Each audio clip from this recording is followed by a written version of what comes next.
title is Frustrations. His time length is 5 to 7 minutes. Tom is excited to share with us more about who he is. He's happy that Toastmasters is challenging him to critically think about all aspects of life, which in turn has resulted in continuous improvement. Fellow Toastmasters, please welcome Tom.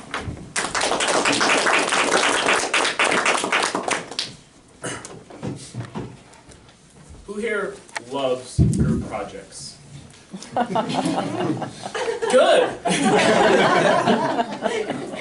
Now I say group projects and people think maybe some bad memories. But I'm currently a grad school student. Kelsey, correct? Yes. I'm in grad school as well. And group projects is a primary piece of grad school. Now group projects at the grad school level are not nearly as bad at the undergrad and high school level. People that are dedicated, they generally care more and they're generally more competent. So it is really not as bad as I'm about to make it sound. This week I got a chance to learn about my leadership style in the context of grad school. We have a project, it's called a financial statement project, which we are assigned a company. Our company was Delta Airlines. We take their financial statements, their most recent 10K, analyze it, answer some questions from the professor, and then this evening actually, we give a presentation to our professor and recommend whether or not we should buy Delta Airlines stock or sell. I showed up on Monday, which was a preparation day, early, so therefore I took the point on the project. Not a big deal, that's generally how our group operates. That's what I like about grad school, people are very efficient in that manner. So I sat down, went through all the tasks and all the projects that needed to be done. And when my group started progressively showing up, we went through a discussion, figure out how we're going to get to our decision whether or not to recommend to buy or sell Delta Airlines, and also have several pieces of analysis involved there. We all discussed what the best area for us to work on was, we delegated the tasks, and we got to it. I was kind of, like I said, I was heading up this project, therefore I didn't take a dictatorship approach to this, but I more so asked people, hey, what do you think about this, and would you be willing to work on this, and what adjustments do you think we should make here?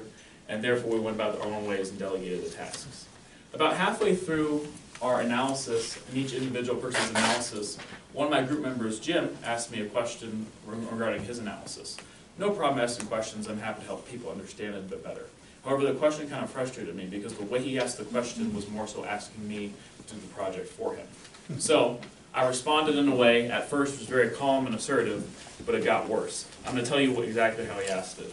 His portion of the project was comparing Delta Airlines to United, American, I think it was Southwest, in terms of wait or on-time for flights over the past, I think it's 5 years, 2014 and 2019. He asked me which airlines he should use. Part of that analysis is deciding which airlines you should use and developing a threshold for why using those airlines. We all generally know which airlines there should be used, but there should be a reason why behind that. He was asking me to figure out the reason why for him, and that's something I did not like. So I tried to ask him, I tried to kind of point him in the right direction instead of giving him the answer. Like, for instance, Jim, pick a threshold to use, and then use that threshold to pick other airlines to compare it to. He asked me over and over the question over and over and over again because I don't think he had the skills to really realize, maybe it was my fault too, to really realize exactly what I was asking of him. And that in turn frustrated me. Hence the title of the speech, which is Frustrations. Now, in this whole process, I learned a lot about my leadership style. I generally function under a leadership style where the leader is very good at delegating tasks. I believe that is more efficient for its members. It provides a greater autonomy and freedom among its team members. It also really uses each individual member's skills to the best of their ability. It's not a micromanaging style. And that's how I generally lead as well too. If I'm put in a situation to lead, I would like to go down each individual's specific skills, traits, and delegate their tasks accordingly. And then be hands-off completely. Allow them the freedom to be creative, allow them the freedom to make their portion of the project or their portion of whatever we're doing their own. I believe that causes the most efficient results and also causes the best result. People are able to own their projects better and they're able to take their own leadership in their projects. Now this does have some downsides, and these are the downsides that were presented to me in my group project. It relies on the skills and competency of the individuals, and it relies on the leader's abilities to recognize where those individuals need help. In this case, I assumed that my other group members had the competencies to think at that level that I was thinking at in this situation without really giving them much guidance. That is something I fell short in, and I should have recognized that before I was in the process of delegating the tasks. Now, this also presented to me one area of growth as well too, and that is when something doesn't go right in a leadership situation, it is important to remain even-keeled. Emotion generally isn't a good thing, and to make decisions, well, sorry, my apologies. Emotion is a good thing. However, to be completely dominated by emotion, especially in decision-making and leadership, is not a very good thing. I want to remind, this is a big day for the impeachment hearings, both the Democrats and President Trump, that being emotional in their decisions doesn't really show strong leadership. And I feel like that's what both of them are doing here.